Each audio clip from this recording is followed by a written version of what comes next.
update on navigation center mounted on my cowling. If you guys go back in a couple of other videos that I've done, or a previous video how I mounted it up there.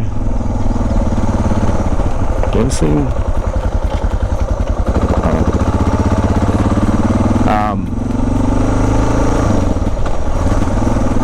Just wanted to show you, if you ride a DR650 or a DRZ400 and you've wanted to have your Navi center mounted up on your cowling, if you go back a couple of videos of mine, you'll see how I did it. But I basically used the bracket that came with the Garmin, drilled 2 holes, and then there's 2 cushion sponges, and just mounted it there. And man, it's taken this trip, we went over some real